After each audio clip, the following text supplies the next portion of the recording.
बहुत ही डिटेल में काउंटर करने वाला हूं कंगना रनौत के स्टेटमेंट को, कास्ट बेस्ड सेंसस और रिजर्वेशन को लेकर लल्लन टॉप पे जो इन्होंने कुछ कहा। अभिषेक शर्मा जी का मैं थंबनेल देखा, काफी प्रोमिनेंट लगा। देखो, सेलेब्स के आगे पीछे घूमना पॉलिटिशियन की आदत है और इनको झेलना भी उनकी मजबूरी है। इसके इकोनॉमिक्स में आपको समझा दूंगा। कास्ट बेस्ड सेंसस सही है गलत है, इन डेप्थ एनालिसिस में आपको दूंगा, सिर्फ अंतिम तक दिखेगा, सारे कंसेप्ट आपके ठीक हो जाएंगे। काउंटर, सवाल सब कुछ होगा इसमें, जबरदस्त होने वाला है। चलो शुरू करता हूं।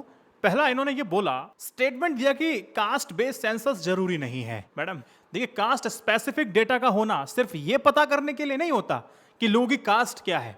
इसका मकसद यह होता है कि स्पेसिफिक कम्युनिटी की सोशल और इकोनॉमिकल बैकग्राउंड, उनकी कंडीशन कैसी है उसको ताकि और आसानी से समझा जा सके और उनकी नीड्स को एड्रेस करते हुए उसकी दिशा में काम किया जा सके। फॉर एग्जांपल 2011 का सेंसस से बात करता हूं। 2011 के सेंसस के डेटा के अकॉर्डिंग इंडिया के जो शेड्यूल्ड कास्ट है और ट्राइब के जो लोग उनकी एजुकेशन और हेल्थ केयर सर्विसेज में वो लगातार पीछे जाते जा रहे हैं। जैसे कि national family health service NFHS 2019-21 के डाटा के अकॉर्डिंग शेड्यूल्ड कास्ट के बच्चे अगर आप देखेंगे उसकी लिटरेसी में लगभग 15% पीछे हैं अगर उनको कंपेयर करें जनरल कैटेगरी के बच्चे से। तो इसीलिए कास्ट बेस्ड सेंसस होना जरूरी है। तो ये समझ में आना चाहिए कि अगर कास्ट स्पेसिफिक डेटा नहीं होगा तो इन कम्युनिटीज को सपोर्ट करना बहुत मुश्किल होगा। स्टेटमेंट नंबर 2, पॉवर्टी और कास्ट एक अलग अलग इशू है, ये बात भी निकल के आती है।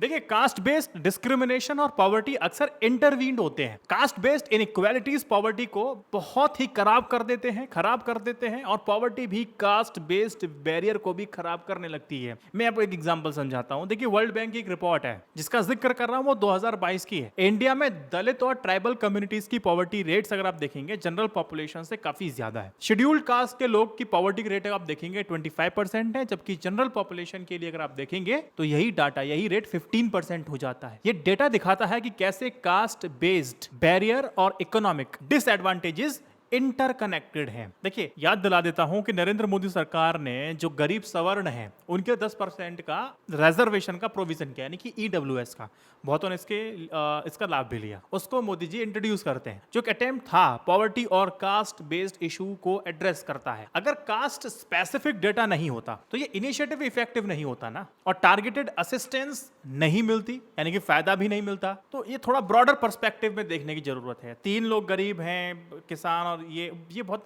ओवर सिंप्लीफाइड है आपका स्टेटमेंट। पर इसमें फिर एक बात निकल के आती है, कहते हैं कि कास्ट बेस्ड इनइक्वालिटीज को हाईलाइट करना जरूरी नहीं है क्योंकि हम खुद इक्वालिटी के लिए काफी हैं। लेकिन जो कास्ट बेस्ड सेंसस होते हैं ना, वो एक्यूरेट डेटा प्रोवाइड कराता है जो सोशल जस्टिस और इक्वालिटी के गोल्स को अचीव करने में काफी ज्यादा मदद करता है। जैसे national commission for scheduled caste report 2023 के अकॉर्डिंग शेड्यूल्ड कास्ट और ट्राइब्स के अगेंस्ट वायलेंस और डिस्क्रिमिनेशन के इंसिडेंट काफी ज्यादा बढ़े हैं। कास्ट बेस्ड सेंसस से ये बिल्कुल क्लियर हो जाता है कि कौन से रीजन में ये प्रॉब्लम ज्यादा है और उन रीजन में स्पेशल मेजर्स लेने की काफी ज्यादा आवश्यकता है, जरूरत है। जैसे अगर उत्तर प्रदेश के कुछ डिस्ट्रिक्ट में दलित और ट्राइबल कम्युनिटीज के अगेंस्ट वायलेंस और डिस्क्रिमिनेशन की हाई रेट्स हैं, तो कास्ट बेस्ड सेंसस से ये आइडेंटिफाई किया जा सकता है कि कौन से एरिया में सिक्योरिटी और लीगल एड की बहुत ज्यादा जरूरत है, और उसके अकॉर्डिंग ही सरकार जो गवर्नमेंट है पॉलिसी को इंप्लीमेंट बहुत ही आसानी से कर सकती है। ये कुछ फायदे हैं कास्ट बेस्ड सेंसस के, और लेकिन नुकसान भी इससे कई ज्यादा है। तो वो नुकसान है क्या, उसको कम किया जा सकता है? नुकसान खत्म नहीं कर सकते, उसको मिनिमम कर सकते हैं। अच्छी चीज को रोका नहीं जा सकता। तो ये सारी बातें जो थी मैंने आपको बताई, और अब आगे इस वीडियो में आप कास्ट बेस्ड सेंसस के दुष्परिणाम जो होंगे ना उसकी बात करूं। उससे पहले सोशल मीडिया पर एक और बात चल रही है, मतलब पढ़ रहा था मैं, सेलेब्स के चक्कर में कितनी थू होती है इन पॉलिटिशियन की। अभी तो कंगना का नाम आ रहा है, इससे पहले और किसी का नाम आता है। तो अभिषेक जी का थंबनेल देखा, सोचा कि एक पूरी इकोनॉमी समझा दूं मैं इन सेलिब्रिटीज की। अभिषेक शर्मा जी लिखते हैं कि यार इसको इतना बर्दाश्त क्यों किया जा रहा है, ऐसा क्या सोचा? तो मैं आपको बताता हूं कि जो सेलिब्रिटीज होते हैं ना, पॉलिटिक्स में इनकी डिमांड क्यों रहती है। सेलिब्रिटी की जो पॉलिटिकल इकोनॉमिक्स से आप समझ जाएंगे, आपको इनके कौन समझ जाएंगे, आपको समझ में आ जाएगा। जब यही सेलिब्रिटी जब इलेक्ट हो जाते हैं तो बड़ा मामला चैलेंजिंग भी हो जाता है। तो समझिए, इस पार्ट को समझाता हूं, फिर आपको कौन समझाऊंगा कास्ट बेस्ड सेंसस के। पहला, सेलिब्रिटी को लाने का मकसद होता है कि एक हाई विजिबिलिटी मिल जाती है। सेलिब्रिटी के इन्वॉल्वमेंट से इलेक्शन को ज्यादा विजिबिलिटी मिलती है। सेलिब्रिटी पहले से ज्यादा पॉपुलर होते हैं इसलिए वो सेलिब्रिटी है, पॉपुलर है, और मीडिया में प्रेजेंस इलेक्शन के इश्यूज को काफी ज्यादा हाईलाइट करने में मदद करती है। उनकी प्रेजेंस से ही पॉलिटिकल कैंपेन मीडिया में बहुत ही प्रोमिनेंट तरीके से कवर होने लगते हैं। आप खुद देखिए ना, जब बॉलीवुड के बड़े बड़े स्टार्स, जैसे मैं अमिताभ बच्चन का नाम ले लूं या फिर शाहरुख खान, आमिर खान, किसी पॉलिटिकल पार्टी के कैंपेन में अगर शामिल होते हैं, सिंपल सी बात है, जो आपकी आई बॉल्स हैं पहले वही कैच करेंगे, किससे आए, क्यों आए, ये जागरूकता आपके अंदर, उत्सुकता आएगी, फिर जागरूक बनेंगे, फिर आप जो जिसके लिए आए थे वो काम हो जाएगा फिर। अब मीडिया फिर पब्लिक का अटेंशन ऑटोमेटिकली उन तक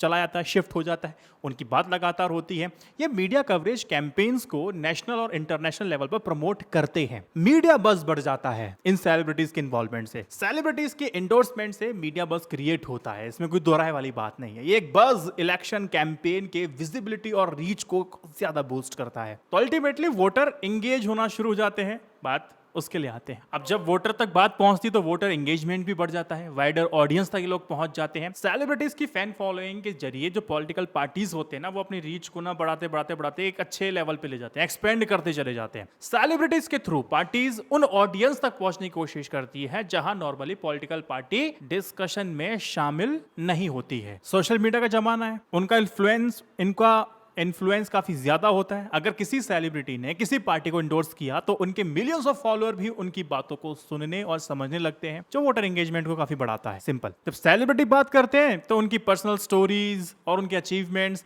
वोटर के साथ इमोशनल कनेक्ट बनाती है। ये इमोशनल कनेक्ट वोटर्स को पॉलिटिकल पार्टीज और उनके मैसेजेस के साथ जोड़ने में मदद करती है। फायदा दोनों को होता है। एग्जाम्पल ले लीजिए, अमिताभ बच्चन है, कंगना रनौत, अमिताभ बच्चन, उनकी फिल्मी जो इमेज है और पब्लिक लाइफ का जो इमोशनल कनेक्ट उनके एंडोर्समेंट को काफी इंपैक्टफुल बनाता है। साइकोलॉजी, वोटर उनकी पर्सनल अपील को और ज्यादा सक्सेस स्टोरीज को रिलेट कर पाते हैं, जो पॉलिटिकल मैसेज को काफी ज्यादा इफेक्टिव बना देता है। पावर ऑफ सेलिब्रिटी समझिए, जब आप सेलिब्रिटी हैं तो आपका ब्रांड एंडोर्समेंट और आपका जो ट्रस्ट है वो जबरदस्त होता है, तो क्रेडिबिलिटी बन जाती है। सेलिब्रिटी का एंडोर्समेंट जो होता है ना, पॉलिटिकल पार्टीज के ब्रांड को क्रेडिबल और ट्रस्ट वर्दीनेस प्रोवाइड करा देता है। वोटर्स सेलिब्रिटीज की पब्लिक इमेज को पॉलिटिकल पार्टी के साथ एसोसिएट करने लग जाते हैं। सिर्फ किसी एक पार्टी की बात नहीं कर रहा हूं, सभी की बात बता रहा हूं, क्यों उनके पीछे रहते हैं। इसमें किसी प्रकार का दो राय नहीं है कि सेलिब्रिटी के पॉलिटिकल एंडोर्समेंट से वोटर डिसीजन मेकिंग प्रोसेस पर इन्फ्लुएंस पड़ता है। सेलिब्रिटीज की ओपिनियन, उनका एंडोर्समेंट वोटर के चॉइसेस को अफेक्ट कर सकता है और करता है। आपने कई बार देखा है कि जब इलेक्शन कमीशन किसी सेलिब्रिटी को बुलाता है और कहता है कि आप वोट दीजिए, ऐसे आप अपील कर दीजिए, वो अपील करते हैं तो उसका असर पड़ता है। ऐसी पॉलिटिकल पार्टीज पे भी बुलाते हैं, उसका असर पड़ता है। बहुत बेसिक सी बात है। सबसे बड़ी बात, कैंपेन में सपोर्ट भी मिलता है। अगर पार्टी को वैसे भी फंड की आवश्यकता पड़ती है, इवेंट्स की आवश्यकता पड़ती है, तो फंड चाहिए भाई साहब उसके लिए। तो सेलिब्रिटीज के इन्वॉल्वमेंट से जो फंड रेजिंग जो इवेंट है ना, वो ज्यादा सक्सेसफुल होते हैं, इंपैक्टफुल बनते हैं, और उनकी प्रेजेंस से जो इवेंट में चार चांद लग जाते हैं। क्राउड भर भर के आता है, अट्रैक्ट होने लगता है, जो फंड रेजिंग एफर्ट्स को बूस्ट करता है। पैसा पैसा पैसा मिलता है। सेलिब्रिटीज अपने फैन बेस को वॉलंटियर वर्क और कैंपेन सपोर्ट के लिए मोबिलाइज कर सकते हैं। ये वॉलंटियर कैंपेन्स को ऑन ग्राउंड सपोर्ट प्रोवाइड कराते हैं। जैसे समझिए इस बात को, पॉलिटिकल कैंपेन सेलिब्रिटी के इन्वॉल्वमेंट से वॉलंटियर रिक्रूटमेंट और मोबिलाइजेशन में बूस्ट मिलता है। सेलिब्रिटीज अपने प्लेटफॉर्म से वॉलंटियर अपॉर्चुनिटीज को प्रमोट करते हैं, जो कैंपेन की एफिशिएंसी को इंक्रीज कर देता है। सेलिब्रिटी के प्रेजेंस से पॉलिटिकली क्या फायदा होता है तो मैंने आपको बता दिया, लेकिन जब सेलेब चुन करके आ जाते हैं तब क्या होता है। सेलेब को ना, सेलिब्रिटीज को गवर्नेंस और एडमिनिस्ट्रेटिव स्किल्स का अता पता नहीं होता जब वो आ जाते हैं। तो पॉलिटिकल ऑफिस में इफेक्टिव डिसीजन मेकिंग और पॉलिसी इंप्लीमेंटेशन के लिए स्पेसिफिक स्किल्स की आवश्यकता पड़ती है, आपको एक्सपीरियंस की आवश्यकता होती है, जो उनके पास नहीं होता, अमूमन बहुत से लोगों के पास नहीं होता। मैं एक एग्जांपल मैं आपको दे रहा हूँ चैलेंजेस को लेकर, सेलिब्रिटी जब चुन के आ जाते हैं। एग्जांपल सनी देओल का मैं लेता हूँ। सनी देओल एक बॉलीवुड एक्टर है और बीजेपी के मेंबर ऑफ पार्लियामेंट, एमपी ने 2019 में गुरदासपुर से इलेक्शन लड़ते हैं, जीतते हैं और एमपी बन जाते हैं। उन्होंने अपने टेन्योर के दौरान गवर्नेंस इश्यूज और कॉन्स्टिट्यूएंसी डेवलपमेंट में अपने लिमिटेड एक्सपीरियंस का भी जिक्र किया था। बोलते थे भाई मेरे समझ में कुछ नहीं आ रहा, हाथ जोड़ लिए थे एक बार। तो ये एक इश्यूज आने शुरू हो जाते हैं, लेकिन वोट सीट मिल गई तो ठीक। पब्लिक एक्सपेक्टेशंस और स्क्रूटनी एक बहुत बड़ा चैलेंज हो जाता है जो इन सेलिब्रिटीज के लिए भी, वो ये है कि सेलिब्रिटीज पर पब्लिक एक्सपेक्टेशंस और मीडिया स्क्रूटनी बहुत ज्यादा हाई होती है। इसकी कोई दोहराए वाली बात नहीं है। उनकी पर्सनल लाइफ, उनकी पॉलिटिकल परफॉर्मेंस दोनों ही पब्लिक और मीडिया में नजर में हमेशा रहते हैं। तो यहाँ थोड़ा सा उनके लिए वर्क को स्क्रूटनाइज करता है। जया बच्चन एक वेटरन एक्ट्रेसेस हैं और वो किस पार्टी से हैं? समाजवादी पार्टी से एमपी हैं। अपने पॉलिटिकल कैरियर में मीडिया स्क्रूटनी और पब्लिक एक्सपेक्टेशंस का सामना करना पड़ा था और उनकी पॉलिटिकल डिसीजन और स्टेटमेंट्स ऑफ्टन मीडिया कवरेज और पब्लिक क्रिटिसिज्म का एक सब्जेक्ट बन ही जाता है। जब ये सेलिब्रिटीज चुन करके आ जाते हैं तो इनका पार्टी का पॉलिटिक्स और इंटरनल डायनेमिक्स को समझने में बड़ी मुश्किल होती है। कंगना रनौत को हम बार बार देख रहे हैं, फिर पॉलिटिकल पार्टी में अभी नहीं हूं, इस तरह बात चल रही है। पार्टी के रूल्स और रेगुलेशन इंटरनल पॉलिटिक्स को मैनेज करना पड़ता है, समझना पड़ता है, वो काफी ज्यादा चैलेंजिंग हो जाता है। एक एग्जाम्पल मैं आपको कमल हासन का देता हूं। वो MNM पार्टी के फाउंडर हैं। उन्होंने तमिलनाडु पॉलिटिक्स में एंटर किया। उन्हें पार्टी मैनेजमेंट और कोएलिशन पॉलिटिक्स के चैलेंजेस को फेस करना पड़ जाता है, जो उनकी पॉलिटिकल इफेक्टिवनेस को वैसे भी काफी ज्यादा अफेक्ट करता है, कम ही करता है। सबसे बड़ी बात, कॉन्फ्लिक्ट ऑफ इंटरेस्ट और पब्लिक परसेप्शन। चैलेंज बहुत बड़ा होता है इन सेलेब्स के लिए। सेलिब्रिटीज की जो पास्ट करियर होते हैं और उनकी जो पब्लिक इमेज को उनके पॉलिटिकल रोल के साथ अलाइन करना बड़ा मुश्किल हो जाता है। पब्लिक परसेप्शन और पोटेंशियल कॉन्फ्लिक्ट में इंटरेस्ट उनकी क्रेडिबिलिटी को भी खा जाता है, इंपैक्ट कर देता है। हेमा मालिनी एक्ट्रेस हैं, बीजेपी की MP हैं। उन्होंने अपने पॉलिटिकल करियर के दौरान अपने फिल्म करियर और पॉलिटिकल रोल के बीच में बैलेंस बनाने की बहुत ज्यादा कोशिश की। उनकी ड्युअल कैरियर से public perception, conflict of interest का चैलेंज का सामना किया। प्रॉब्लम ये नहीं है कि उनको कुछ नहीं आ रहा है, बड़ा बहुत सारी समस्याएं हो जाती हैं। कभी अटेंड करते नहीं आते, उनकी हाजिरी भी नहीं होती। किसी भी हाउस में उनकी हाजिरी हो ना हो, उससे कोई फर्क नहीं पड़ता। बस एक सीट मिल गई, पब्लिक मास अपील हो गया, हमें बात जन जन तक पहुंचानी थी, वहां तक पहुंच गई। जब चाहे कुछ भी कहें, कुछ भी हो, बहुत ज्यादा इनके ऊपर हम लोग हावी भी नहीं हो सकते हैं। अगर हमने इनको ज्यादा जो उससे तब जलील कर दिया, फिर क्रिटिसाइज कर दिया, फिर हमने साइडलाइन कर दिया, और जो फैन बेस के साथ हमें इतना अच्छा सपोर्ट मिला, वही फैन बेस बहुत ज्यादा मुश्किल भी खड़ी कर सकता है आने वाले चुनाव में।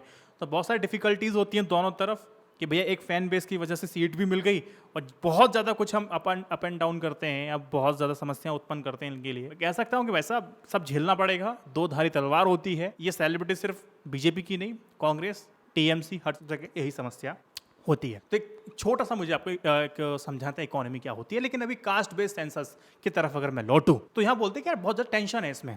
क्या टेंशन है भाई कास्ट बेस में? बोलते हैं कास्ट के बीच, कास्ट बेस्ड सेंसस में ना कॉन्फ्लिक्ट होने की चांसेस बढ़ जाते हैं। कास्ट बेस्ड सेंसस के जरिए जब डिफरेंट कास्ट के पॉपुलेशन फिगर को सिस्टमेटिकली रिकॉर्ड किया जाता है तो डाटा कास्ट बेस्ड कॉन्फ्लिक्ट्स को फ्यूल अप कर सकता है, ऐसा कहा जाता है। अगर सेंसस के रिजल्ट से यह पता चल जाता है कि किसी पर्टिकुलर कास्ट की पॉपुलेशन दूसरे पर्टिकुलर कास्ट के कंपैरिजन में ज्यादा है, तो इससे ना सोशल टेंशन काफी ज्यादा बढ़ सकता है। ये टेंशन जब और बढ़ जाता है जब कुछ कास्ट को लगता है कि यार उनके रिप्रेजेंटेशन या फिर उनके जो बेनिफिट्स है ना उसके हिसाब से मिल नहीं रहे, दंगे भी हो सकते हैं।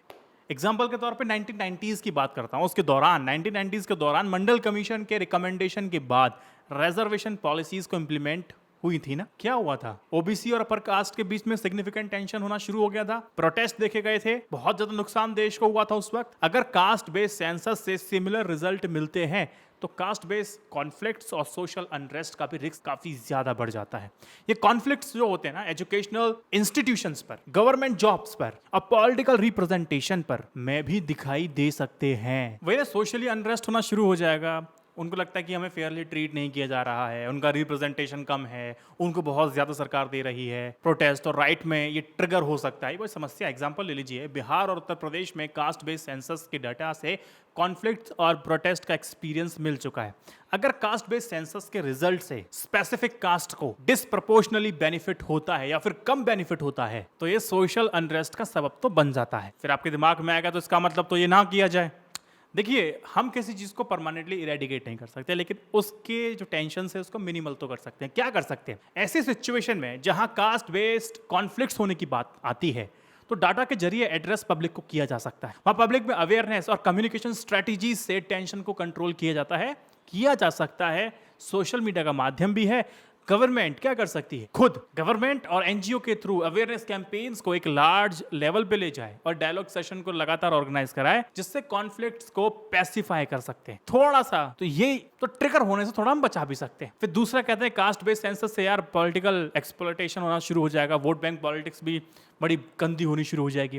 वो कहते हैं, कहा जाता है कि political parties caste based census data का अपने वोट बैंक को टारगेट करने और इन्फ्लुएंस करने के लिए इसका इस्तेमाल कर सकती है। पार्टी स्पेसिफिक कास्ट के पॉपुलेशन फिगर को अपने पॉलिटिकल कैंपेन और स्ट्रेटेजी में इंक्लूड कर सकती है, जिससे वो कास्ट को अपील करके उनके वोट को अपना वोट बैंक बना सकती है। एक प्रोसेस है कास्ट बेस्ड पॉलिटिक्स को और ज्यादा रीइंफोर्स करता है और यही सोशल डिवीजन को और ज्यादा डीप रूटेड कर देता है, बनाता है। बीजेपी और कांग्रेस के पॉलिटिकल स्ट्रेटजी से आप एग्जांपल ले सकते, पता चलता है कि कास्ट बेस्ड डाटा को पॉलिटिकल एडवांटेज के लिए यूज किया गया है। फॉर इंस्टांस बिहार और उत्तर प्रदेश में पॉलिटिकल पार्टीज ने कास्ट बेस्ड डेटा को अपने पॉलिटिकल कैंपेन के लिए यूज किया, जिससे वोट बैंक पॉलिटिक्स को प्रमोट किया और सोशल कोहिजन को इंपैक्ट किया। तो क्या कर सकते हैं? देखिए, डाटा के जरिए ना इश्यूज को ऑब्जेक्टिवली एड्रेस किया जा सकता है मिनिमम करने के लिए, और कास्ट बेस्ड पॉलिटिक्स को मिनिमाइज इसकी वजह से किया जा सकता है। फिर एक क्रिटिसिज्म ये होता है कि देखिए, अगर कास्ट बेस्ड सेंसस अगर होगा तो उसके हिसाब से पॉलिसीज बनेंगी।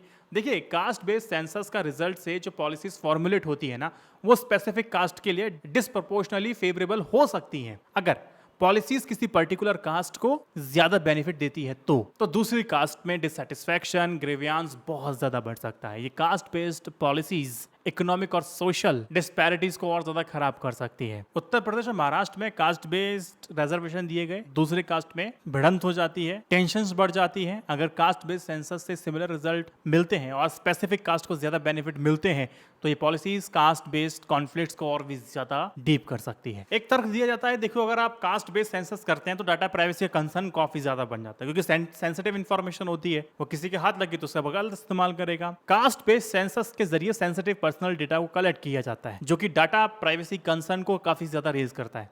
अगर ये डाटा गलत हाथों में चला जाता है तो इसका मिसयूज बहुत आसानी से बहुत अलग लेवल पे किया जा सकता है, जो कि एक इंडिविजुअल प्राइवेसी को थ्रेटन कर सकता है। देखिए, एग्जांपल अगर मैं आपको दूं तो डाटा ब्रीच अमूमन हर बार हुए हैं, लगातार होते रहते हैं। डाटा ब्रीच और मिसयूज के इंसिडेंट जैसी जो खबरें हैं ना, Aadhaar database leaks data privacy concern को हाईलाइट करते हैं। कास्ट बेस्ड डेटा भी सिमिलरली हैंडल अगर होते हैं, यही इंडिविजुअल्स के जो पर्सनल डेटाज हैं, जो डिटेल्स हैं, जो उनकी बातें हैं, वो कॉम्प्रोमाइज हो सकती है और सोशल अनरेस्ट बहुत आसानी से हो सकता है। तो हाँ, अब ये जो समस्या है ना, तो इसके लिए हम क्या कर सकते हैं? इसको मिनिमम कर सकते हैं। डेटा प्राइवेसी कंसर्न को एड्रेस करने के लिए स्ट्रिक्ट डेटा प्रोटेक्शन, रेगुलेशन और सिक्योरिटी मेजर्स को ना आपको इंप्लीमेंट करना चाहिए। जैसे यूरोप में और डाटा को लेकर सख्त कानून बन चुके हैं, तो वो डाटा को ना सिक्योर स्टोरेज सोल्यूशन का यूज करके पर्सनल प्राइवेसी को प्रोटेक्ट किया जा सकता है। तो डाटा प्राइवेसी लॉज को और फ्रेमवर्क को काफी ज्यादा आपको स्ट्रेंथन करना पड़ेगा, ताकि जो सेंसिटिव आपकी इंफॉर्मेशन है उसका मिसयूज ना हो सके।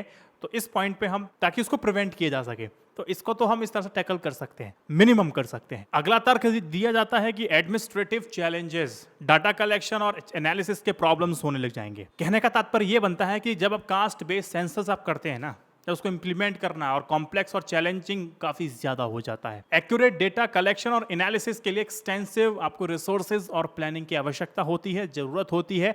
अगर डाटा कलेक्शन प्रोसेस में अगर कोई एरर है या फिर इन एक्यूरेसीज आ जाती हैं तो रिजल्ट को अनरिलायबल बना सकती हैं, लेकिन इसको ठीक किया जा सकता है। वजह, आज हम 21वीं सेंचुरी में हैं और टेक्नोलॉजी बहुत रफ्तार से आगे बढ़ रही है, उसका इस्तेमाल किया जा सकता है। इसमें क्या कर सकते हैं? डेटा कलेक्शन और एनालिसिस चैलेंजेस को एड्रेस करने के लिए एडवांस टेक्नोलॉजीज और मेथोडोलॉजी का इस्तेमाल किया जा सकता है। एफिशिएंट डेटा कलेक्शन टूल्स और ट्रेंड पर्सनल के थ्रू डेटा एक्यूरेसी को एनहेंस किया जा सकता है। पायलट सर्वेज होते हैं और डेटा वैलिडेशन प्रोसेस के जरिए एरर्स और इनएक्यूरेसीज को आइडेंटिफाई करके उसको करेक्ट बहुत आसानी से किया जा सकता है। तो इसका भी इस्तेमाल कर सकते हैं चीजों को और मिनिमल करने के लिए। तो कुछ बातें थी जिसको लेके चैलेंजेस भी है और अच्छी बात भी है और बुरी बात भी है। कैसे टैकल करना है, इसको मिनिमम कैसे करना है, वो भी मैंने आपको बताया। अगर पूरा समराइज मैं करूं तो देखिए भाई साहब, मैंने आपको प्रोज कॉन्स और सेलिब्रिटीज का इन्वॉल्वमेंट, क्यों पॉलिटिकल पार्टी इनको झेलती है, सब बताया मैंने आपको। तो पूरी रिपोर्ट समझने के बाद मैं आपसे पूछ सकता हूं कि कास्ट बेस्ड सेंसस की जरूरत है या नहीं है। इसका मकसद सिर्फ डाटा कलेक्शन का नहीं होता कास्ट बेस्ड सेंसस का, बल्कि सोसाइटी के डाइवर्स सेक्शंस के कंडीशन को एक्यूरेटली समझने और उन्हें इफेक्टिवली एड्रेस करने के लिए जरूरी होता है। ये कास्ट बेस्ड इनइक्वालिटीज को आइडेंटिफाई करने और सोशल जस्टिस को इंश्योर करने में काफी ज्यादा मददगार साबित होता है। आपको क्या लगता है सारे प्रोज एंड कॉन्स को समझने के बाद, चैलेंजेस को समझने के बाद, और जो मिनिमल हम उसके एडवर्स इफेक्ट को हम बहुत मिनिमम कर सकते हैं, वो भी जब आपको समझ में आया, तो इस टॉपिक पर आपको क्या लगता है कि कास्ट बेस्ड सेंसस को इंप्लीमेंट करके सोशल प्रॉब्लम्स को इफेक्टिवली सॉल्व किया जा सकता है या इसको रोक, जिसे बीजेपी ने अभी डिले किया हुआ है, सरकार ने डिले किया हुआ है, इसको रोकने का जो डिसीजन सही है या नहीं, ये भी कमेंट सेक्शन में मुझे आप बता सकते हैं। थॉट्स कमेंट में जरूर बताइएगा और इस वीडियो को like, share, subscribe 3 WhatsApp group में भेज दीजिए ताकि उनके भी हम मत को समझ। जय Hind, Vande Mataram, stay updated, stay educated, सत्य जयते, नमस्कार।